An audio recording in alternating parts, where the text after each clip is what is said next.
Diz-te toda a verdade, é que só por dignidade no mundo ninguém trabalha.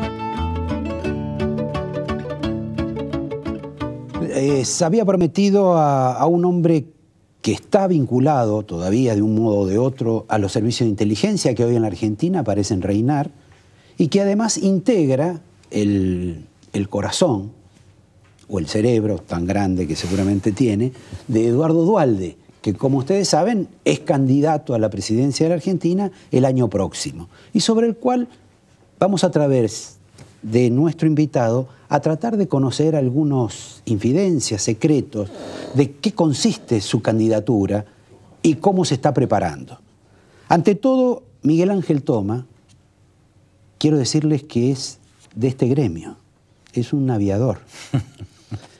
Mal aviador porque ya tiene algún golpe, ¿no? Así es. ¿Fue feo el golpe? Alguna caída. Dos tuve. Dos. Una con un ultraliviano. Se cortó un comando y tuve que hacer un aterrizaje con un comando menos. Fue bastante fuerte el golpe y después, bueno, fue un problema de... La segunda oportunidad fue un problema meteorológico, pero no fue nada grave. Está bien. Bueno, hablando de los problemas meteorológicos o no meteorológicos, porque yo creo que la Argentina tiene muchos problemas meteorológicos y es lo que decía en la presentación del programa, que estamos navegando con demasiada turbulencia.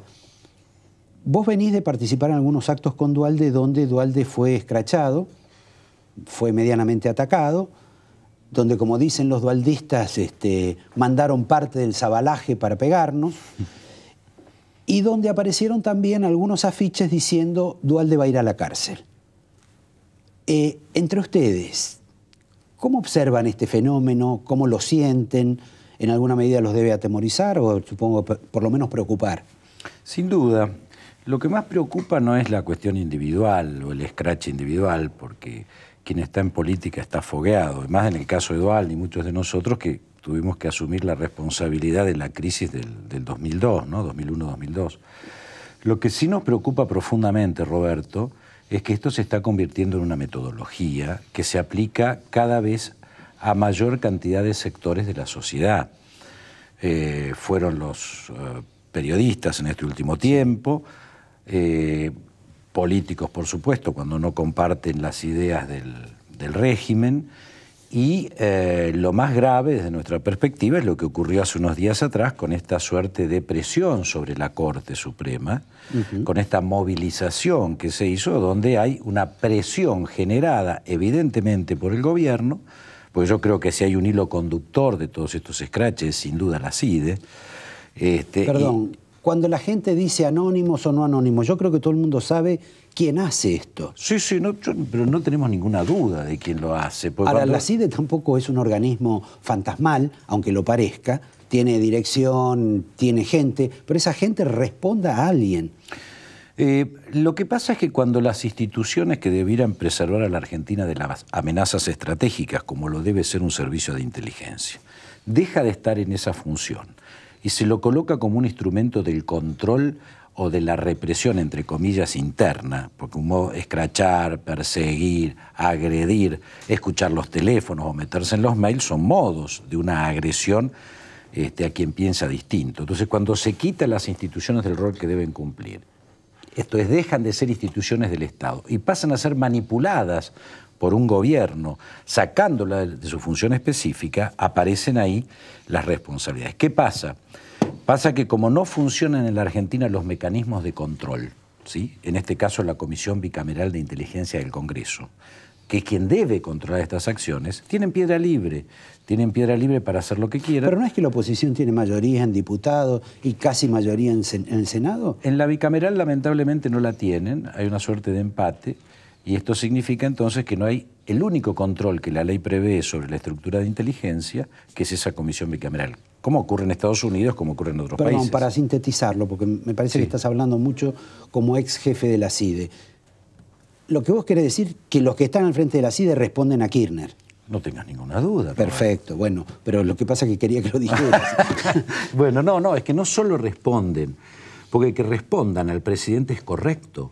El problema es que responden a Kirchner, que no es presidente en primer lugar. A Néstor. Exactamente, a Néstor Kirchner y no a Cristina Fernández. Y en segundo lugar, responden no desde el cumplimiento de la función específica que deben tener, sino de intereses particulares o sectoriales que representan la intencionalidad que tiene Néstor Kirchner. Entonces, yo preferiría que estuvieran actuando en función de prevenir el terrorismo, por ejemplo, o de desmantelar las redes del delito internacional, como puede ser el narcotráfico, el lavado, etc. No, están escuchando tu teléfono, el mío, hackean los mails y hacen scratches. Entonces, Ahora, perdón, para decir que la gente que está en este organismo de inteligencia trabaja para Néstor Kirchner, ¿vos tenés algún tipo de evidencia?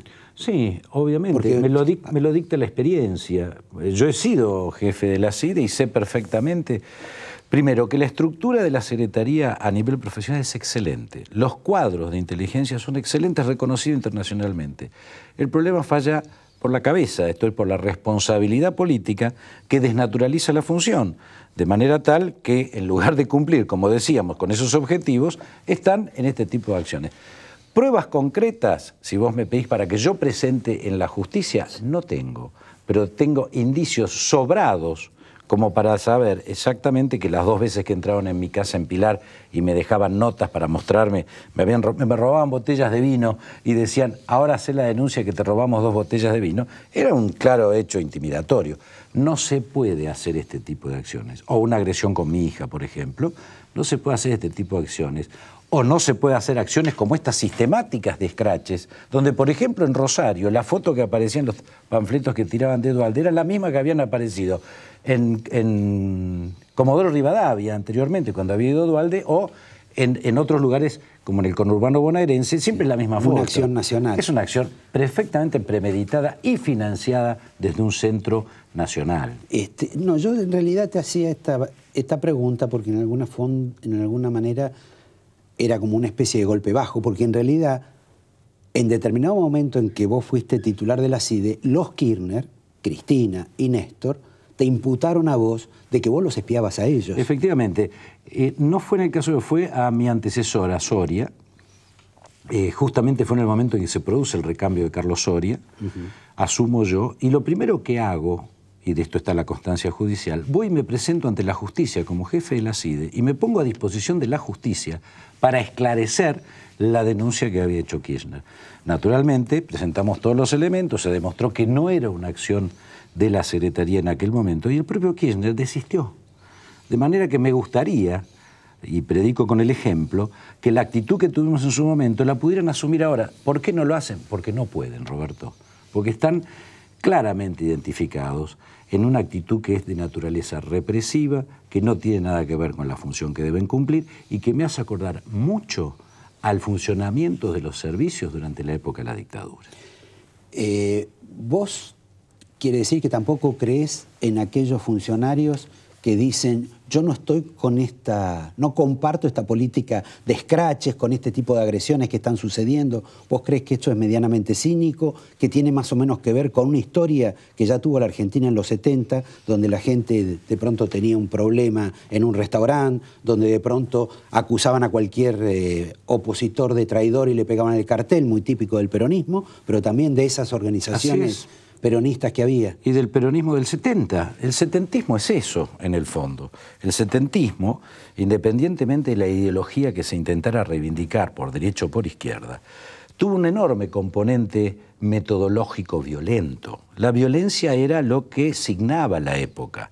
Evidentemente, Kirchner, que en aquel momento de militante comprometido no tenía demasiado, sí, en este ropaje que se ha puesto, en esta suerte de usurpación de currículum que lo caracteriza, queriendo aparecer siendo lo que no fue, sin duda está reivindicando esa metodología. Y cada vez tenemos más instancias de violencia y de agresión, en este caso desde el Estado. No estamos, obviamente, frente a las características del terrorismo de Estado después del golpe. No, obvio. Esto está claro, sería una brutalidad decirlo, pero sí empiezan a aparecer esos elementos de la metodología de la violencia que son propios del setentismo, que el propio gobierno reivindica. De manera